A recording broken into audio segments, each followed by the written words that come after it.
Donc je suis Julien Defay, et je suis designer, et je travaille dans une association qui s'appelle la 27e région, basée à Paris. Et donc je vais vous présenter cette association, je vais vous présenter la 27e région, et puis très vite après, je vais vous présenter des projets qu'on mène. Comment ça marche? Comme ça.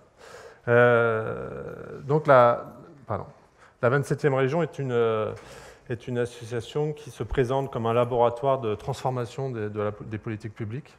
C'est-à-dire qu'on souhaite rompre avec des pratiques classiques de l'action publique en apportant des compétences qui sont toutes nouvelles dans ce milieu-là, qui sont des compétences, qui sont des pratiques du design et des pratiques des sciences humaines.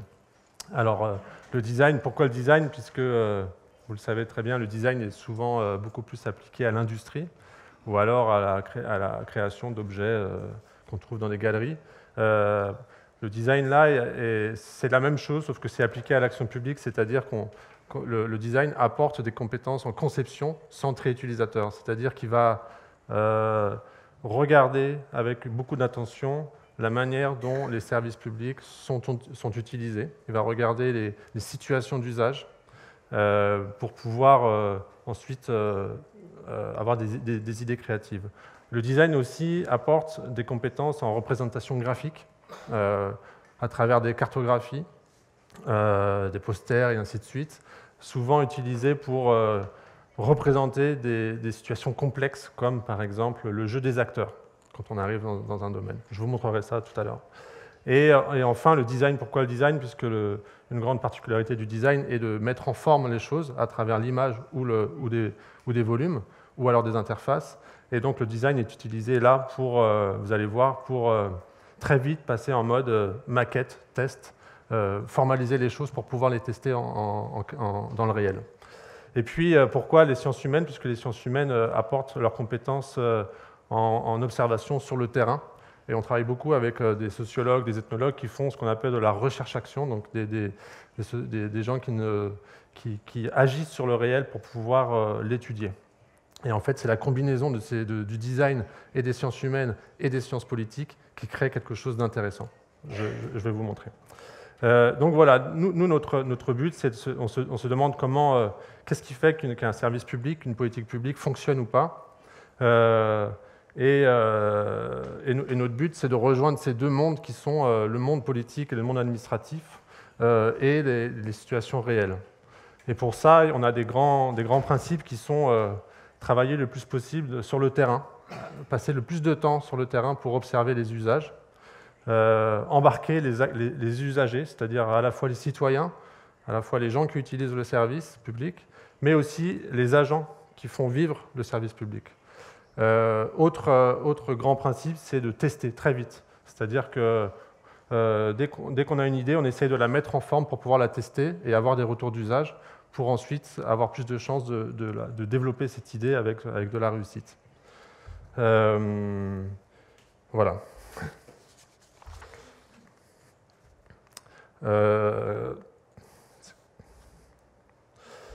Juste un petit tour rapide pour présenter la 27e région. Elle est née, en fait, le projet est né, les premières actions sont nées en 2008, mais l'association en elle-même est née en 2012.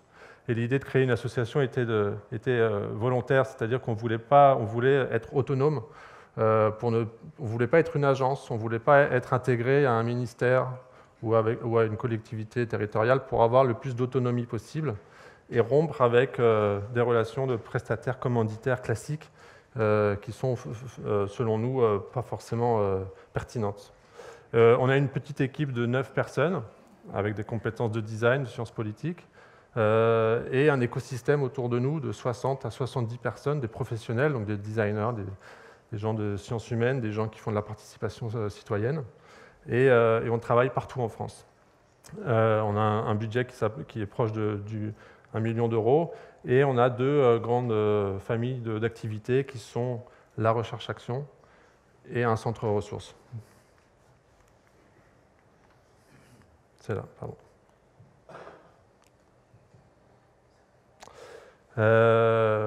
Quand on a... alors, l'idée, c'est comment transformer l'action publique. Qu'est-ce qui a motivé la création de la 27e région? C'est qu'au début du projet, on a fait une liste des pratiques en cours dans l'action publique qu'on voulait transformer, qu'on ne voulait plus voir. C'est la liste qui est à gauche. Et en face, on a mis la liste des principes qu'on voulait voir appliqués dans l'action publique, voire expérimentés. Donc je vais vous en dire quelques-unes.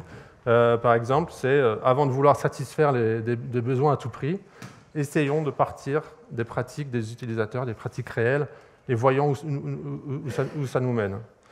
Bien sûr qu'on veut résoudre des problèmes, mais essayons peut-être, avant de vouloir résoudre des problèmes, de reformuler la problématique de départ.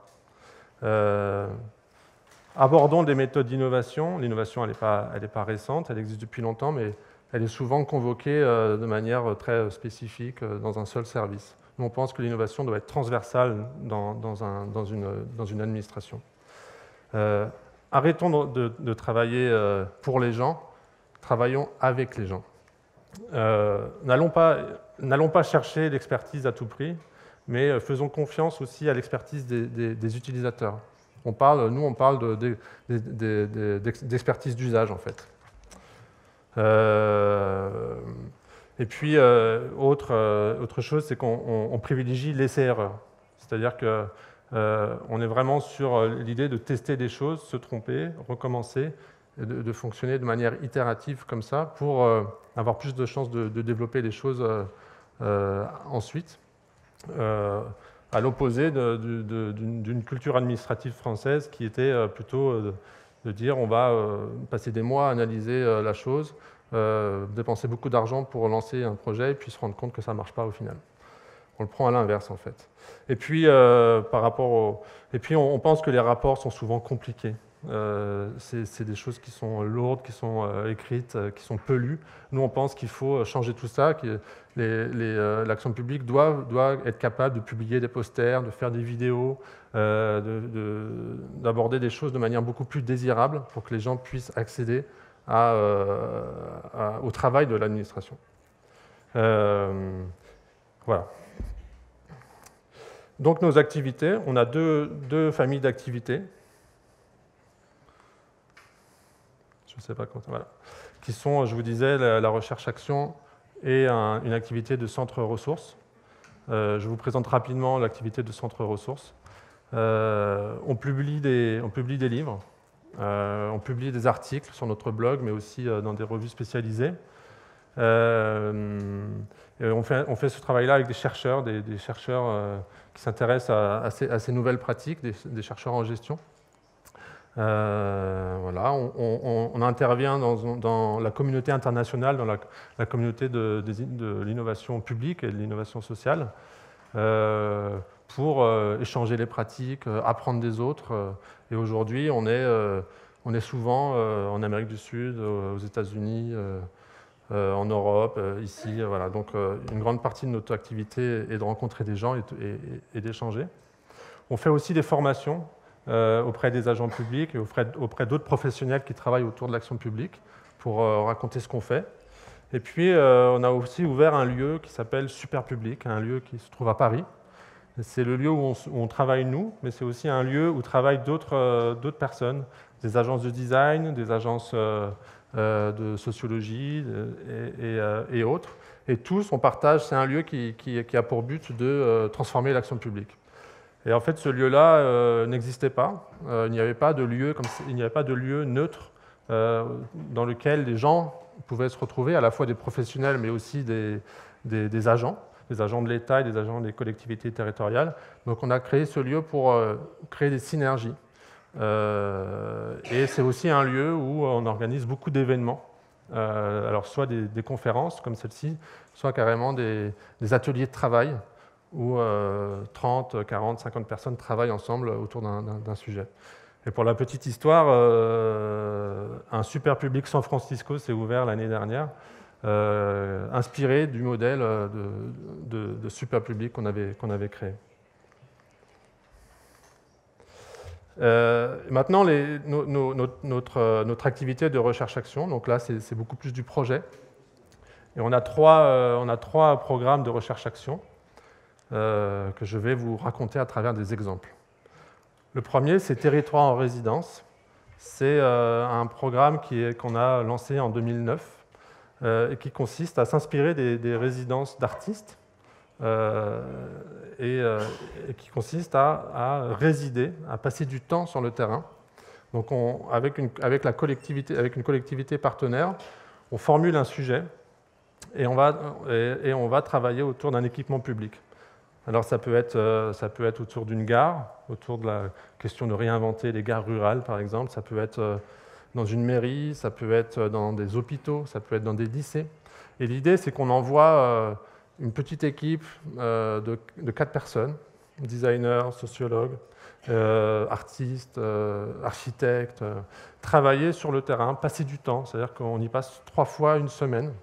On dort là-bas, on mange là-bas, on vit avec les gens.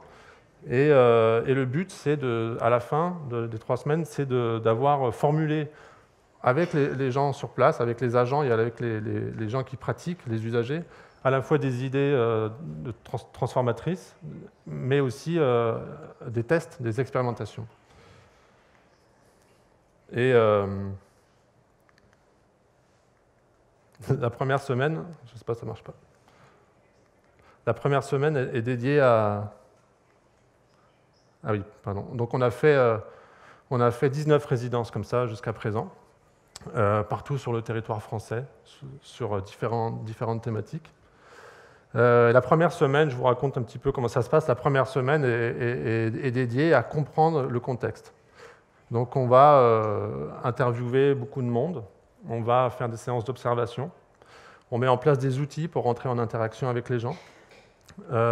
Et l'idée, c'est vraiment de comprendre quels sont les jeux des acteurs, qu'est-ce qui se joue, quelles sont les pratiques connues, quels sont les usages extrêmes, les usages qu'on n'attend pas, mais qui existent en fait. Quelles sont les perceptions des gens. Voilà. Et on passe aussi du temps aussi à faire des ateliers où on fait travailler ensemble les agents, les citoyens, parfois les élus. C'est rare, mais des fois. Donc on met pareil, on met en place des outils d'interaction qui permettent de susciter l'intelligence collective, qui sont à chaque fois fabriqués sur mesure pour formuler des nouvelles idées. Et ensuite, on les teste. Ensuite, très vite, on passe en maquette, on met en volume les choses et on teste avec les gens sur place les choses. Là, par exemple, on est dans une gare en Bretagne, dans la région ouest de la France, et on teste l'installation de livres en libre service dans la gare. Ou bien des trajets en vélo pour désengorger la gare et des parkings sauvages, en fait. Tout au long du process, on passe beaucoup de temps, je vous le disais, à représenter des choses, soit à travers des schémas, soit à travers des cartographies, pour donner à voir la complexité des choses, le jeu des acteurs, comment se déroule concrètement un service, et ainsi de suite. Tout ça pour donner à voir la complexité et offrir un objet commun de discussion, ce qui, en général, n'existe pas. C'est-à-dire que souvent, on est face à une complexité assez importante, mais on discute autour de concepts. Là, on essaye de mettre autour de la table des éléments de discussion tangibles. Et à la fin du processus, on ne livre pas un audit, un document écrit, mais on livre des livrets ou des posters qui mêlent à la fois des analyses écrites et de représentations graphiques. Et dans ce livrable final, on raconte à la fois tout le processus et on raconte quelles sont pour nous nos préconisations pour continuer l'expérimentation, pour qu'une fois qu'on soit parti, que la collectivité continue à expérimenter encore afin de déployer et de développer réellement les projets. Cet accompagnement est nécessaire parce que sinon, souvent, une fois qu'on part, la collectivité n'a pas les outils, n'arrive pas à passer à la mise en œuvre. Donc on fait un travail d'un petit peu d'accompagnement à la mise en œuvre. Et tout ça, tout ce que je vous montre est mis en open source. Ça fait partie du partenariat, c'est-à-dire que tout est communiqué pour que ça puisse servir à tout un chacun, à la fois aux citoyens, mais aussi aux autres collectivités qui sont intéressées par ces démarches. Je vous montre un exemple qui s'est passé à Cluny, en Bourgogne, dans une petite ville de Bourgogne, qui montre bien comment on essaye de s'appuyer sur l'expérience des utilisateurs. Là, on travaillait sur un projet d'accessibilité aux services publics en zone rurale. Nos entretiens et nos observations, on s'est aperçu à travers nos entretiens que les gens qui étaient le plus éloignés des services sociaux, en fait, étaient éloignés notamment parce qu'ils ne comprenaient pas les courriers que leur envoyaient les services sociaux. Il y avait un problème de langage, un problème de vocabulaire. C'est-à-dire que les lettres, le courrier qu'ils recevaient étaient trop formels et trop techniques. Donc ils ne pouvaient pas répondre en fait, ils ne pouvaient pas rentrer en interaction avec le service public. Et donc ce qu'on a fait, c'est qu'on a organisé un atelier, un workshop, avec les agents des missions locales, des centres de services publics ruraux et des familles. Et on leur a fourni plusieurs courriers avec des tonalités différentes. Des courriers aux tonalités autoritaires, des courriers aux tonalités très sympathiques, friendly, des courriers où l'administration s'excusait, des courriers rigolos.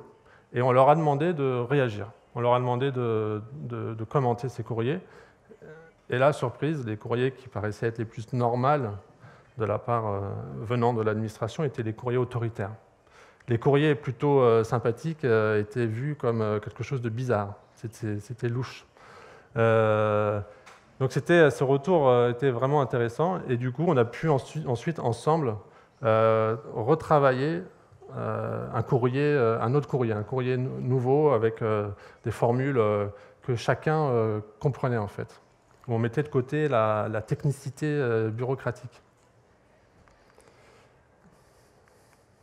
Voilà, tout ça, ce petit exemple, c'est vraiment un exemple parmi d'autres, pour vous montrer qu'il est intéressant et qu'on essaye de toujours faire le lien entre l'administration, les élus et les usagers, en s'appuyant toujours sur les expériences des usagers, sur le réel en fin de compte. Autre programme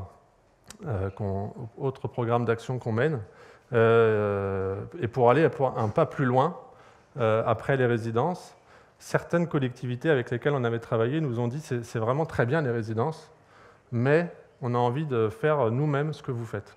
On a envie d'avoir un laboratoire en interne, un laboratoire d'innovation publique en interne. Donc on a créé la Transfo, qui est un programme qui consiste à accompagner la collectivité partenaire pour créer sur mesure un laboratoire en interne, et pas à la marge, vraiment en interne. Et donc les ingrédients, donc on a déjà fait 4 dans 4 régions, et là en ce moment on travaille avec 4 autres collectivités qui sont plutôt des métropoles, des villes, autour de la création de leur laboratoire interne.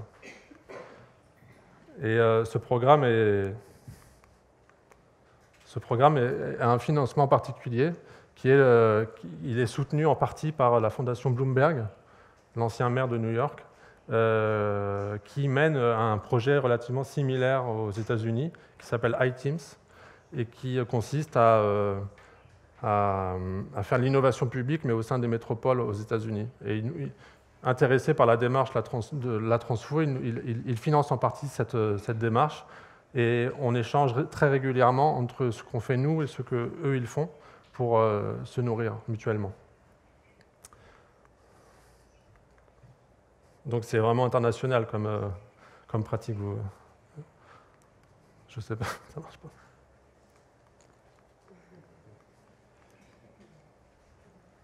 Voilà, je vous donne un exemple pour incarner tout ça. Oui, je ne vous ai pas dit, pardon. La Transfo, c'est donc une petite équipe aussi. On reprend les mêmes, designers, sociologues, des gens qui sont plus des coachs, des gens qui accompagnent des groupes, il y a aussi des gens qui viennent de l'éducation populaire. Donc une petite équipe de 4 personnes qui vont travailler dans la collectivité, et cette fois pendant plus longtemps, pendant 1 an et demi, et ils vont travailler avec 20 agents de cette collectivité pendant tout ce temps-là. Et ces agents-là sont des agents qui viennent de toutes les directions. L'idée, c'est de tester des nouvelles modalités de travail au sein de l'administration en prenant des cas réels de l'administration. L'administration fournit des cas pratiques réels. Et donc, je vous donne un exemple de choses qu'on peut faire. Là, c'est la transfo qui se passe à Paris. Et on travaille sur la carte citoyenne. Alors, qu'est-ce que c'est que la carte citoyenne? C'est, après les attentats parisiens, Anne Hidalgo, la maire de Paris, décide de créer une carte citoyenne. Et cette carte permet aux gens, elle est gratuite, et elle permet aux gens d'accéder à des événements culturels, sportifs, de manière gratuite, et d'accéder, de mieux connaître les institutions parisiennes. Le problème, c'est que malgré des efforts de communication, quelques mois plus tard, on s'aperçoit qu'il n'y a pas d'usage. On ne sait pas si elle est utilisée, cette carte. On ne sait pas qui l'utilise et comment. Donc ce sujet nous paraissait bien pour travailler ça avec les agents. Donc on met en place une modalité de travail. La première chose qu'on fait, c'est qu'on demande aux agents. Donc là, c'est des agents, il y a 20 agents. C'est des agents qui viennent, il y a un éboueur, il y a un jardinier, il y a un maître nageur. Il y a des cadres supérieurs, il y a des gens qui viennent des ressources humaines, il y a des gens qui viennent de la communication. Tous ces gens se mélangent. Et la première chose qu'on fait, c'est qu'on travaille sur une cartographie de ce qu'est la citoyenneté pour eux. La citoyenneté, c'est un concept assez compliqué. Donc on leur demande, pour pouvoir en parler, de nous cibler des lieux qui, selon eux, représentent la citoyenneté à Paris. Et ces lieux-là vont nous permettre ensuite de cibler des gens à aller voir, en fait. Donc on fait cette cartographie ensemble, et puis on fait des jeux de simulation d'enquête. Les enquêtes, les interviews sont des choses qu'on fait nous régulièrement, mais eux, agents, ne le font jamais. Donc on simule à travers des jeux de rôle les 3 postures principales qui sont le journaliste, l'observateur et le photographe. Et à la suite de quoi, ils partent eux-mêmes en équipe de 3 rencontrer tout un tas d'acteurs de la citoyenneté à Paris, donc des utilisateurs de la carte citoyenne, mais aussi des agents qui sont censés faire vivre cette carte citoyenne. Donc ils ont été dans les bibliothèques, ils ont été dans des lycées, ils ont été chez des gens, ils ont été dans des associations, et ainsi de suite. Et à chaque fois, on leur fournit des guides méthodologiques qui rappellent les principaux éléments à respecter dans cette méthode. Après quoi, ils sont revenus avec beaucoup de matière, énormément de matière, des retours d'usage, des retours de comment les gens comprenaient cette carte citoyenne. Donc ils ont fait une restitution de tout ça à travers du texte et à travers des photos. Et puis très vite, nous, on a mis en place aussi une méthodologie pour passer de ces analyses à des idées. Pareil, c'est une méthode qu'ils ne font jamais, donc ça a été complètement nouveau pour eux. Et donc à la fin de ce processus, ils avaient 6 idées. Ils ont inventé 6 nouveaux services qui pouvaient être appliqués à cette carte citoyenne en accord avec ce qu'ils avaient entendu, ce qu'ils avaient vu. Et après quoi, on leur a proposé de faire une méthodologie couramment utilisée dans le design, qu'on appelle la carte, le user map, c'est-à-dire user journey map, c'est-à-dire un outil qui permet de décrire étape par étape comment le service peut être utilisé à travers les yeux de l'usager.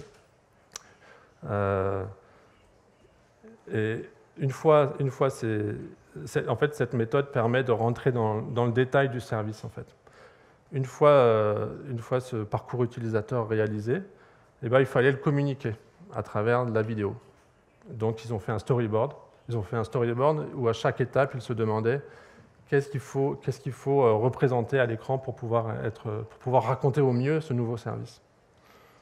Et puis après, ils l'ont filmé. Ils l'ont filmé avec un dispositif qu'on a inventé qui permet, avec un téléphone portable, de filmer des mains manipulant des objets ou des papiers. Et ils ont raconté comme ça leur nouveau service par vidéo. Donc voilà, tout ça pour vous dire que on met en place des méthodologies qui sont totalement nouvelles pour des agents. On rompt complètement avec les manières de faire. Et les retours des agents de cet exercice-là, de cet exemple-là, étaient qu'ils avaient gagné un temps, beaucoup de temps par rapport aux pratiques habituelles. Le fait d'aller sur le terrain, le fait d'aller interviewer les gens, ça leur a apporté énormément d'informations, énormément d'inspiration. Et le fait de passer par des méthodologies créatives leur a permis d'inventer des choses qu'ils n'auraient jamais pu faire autrement.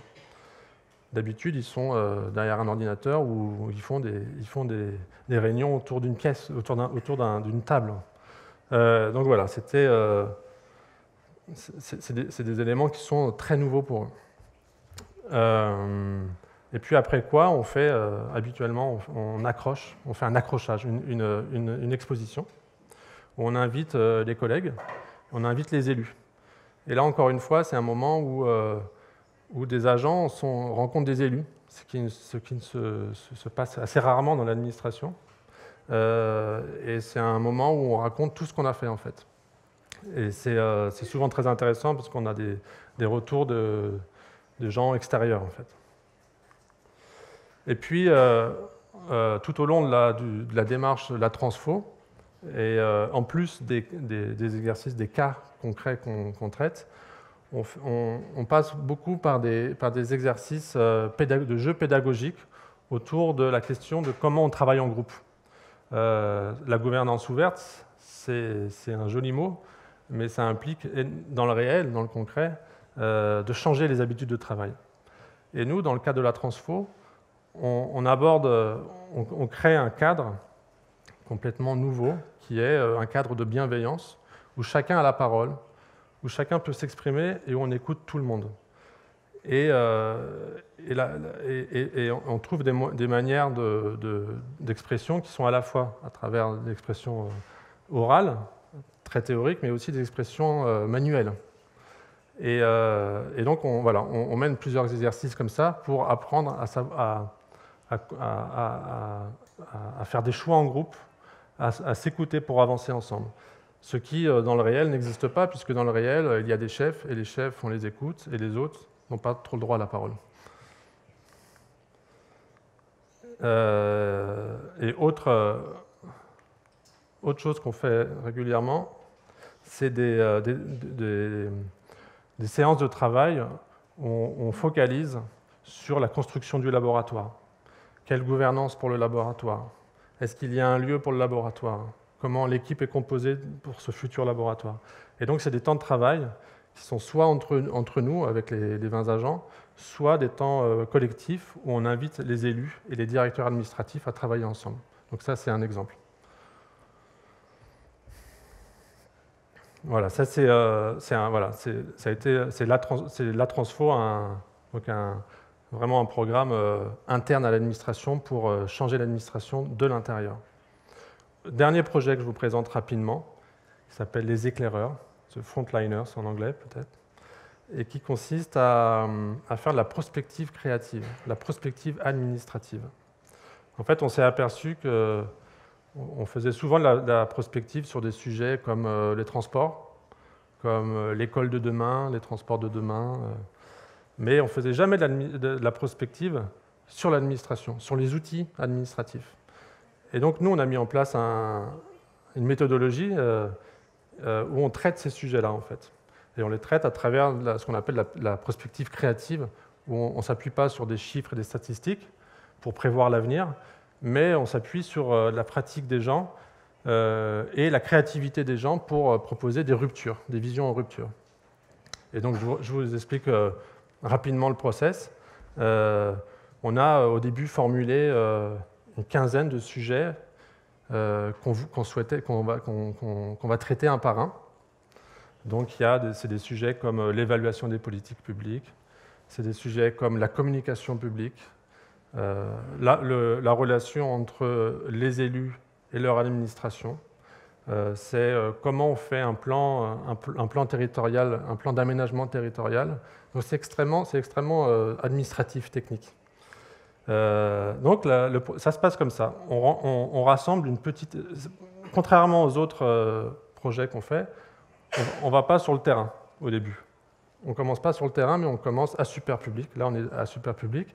Et on invite 15 à 20 personnes qui sont des chercheurs, des praticiens du sujet qu'on traite. Et pendant 2 jours, on travaille. Et on a mis en place une méthode de travail collective où on échange sur les pratiques, les points forts, les points faibles, ce qu'on veut plus, ce dont on rêve. Et on mouline ça, on travaille ça, donc c'est assez dur. Et à la fin de ces 2 jours, on arrive à des cartographies, mais aussi à des sketchs, à des esquisses de scénarios, de nouveaux scénarios qui sont en rupture. Donc nous, on parle de prospective à 5 ans ou 6 ans. On ne parle pas de prospective à 30 ans. On est relativement modeste là-dessus. Et après ce travail de 2 jours, nous, l'équipe de designers, on reprend toute cette matière très riche et on en fait un scénario cohérent où on dessine un schéma qui explique étape par étape comment fonctionne cette nouvelle pratique. Là, typiquement, on travaillait sur l'évaluation des politiques publiques. Donc on a travaillé avec des évaluateurs et on projette une nouvelle manière de faire de l'évaluation dans les politiques publiques, étape par étape. Et à chaque étape, il y a des nouveaux acteurs, des nouveaux outils. Et à chaque étape, on zoome sur un détail et on le représente avec des outils de 3D, avec des outils de visualisation pour aider les gens à mieux se projeter. Après quoi, là c'est un exemple, après quoi on invite à nouveau des gens, mais plus nombreux cette fois-ci, et ensemble, on leur présente le scénario, et ensemble on pointe un élément du scénario qu'on voudrait tester dans le réel. Et là, pour cette fois-ci, ça a été cet objet-là, qui est un dispositif pour faire des vidéos, c'est ce que vous avez vu juste avant, un dispositif pour que les évaluateurs, les agents publics puissent faire des vidéos par eux-mêmes de manière très simple avec leur iPhone, leur smartphone. Et donc, on l'a dessiné. Donc, on est passé par des maquettes, par des prototypes, et à la fin, on arrive à cet objet-là qu'on a fabriqué en 4 exemplaires et qui permet donc de faire des vidéos, qui permet aux évaluateurs de rendre compte de leur évaluation au cours du travail ou à la fin, mais non plus sous forme écrite, un document que personne ne lit, mais sous forme de vidéo que tout un chacun va pouvoir comprendre en fait. Et donc, dans différentes collectivités, des agents ont testé ce dispositif-là et on s'est retrouvés pour échanger sur les retours d'usage. Et toujours dans cette optique de partager la connaissance de manière ouverte. Et voilà.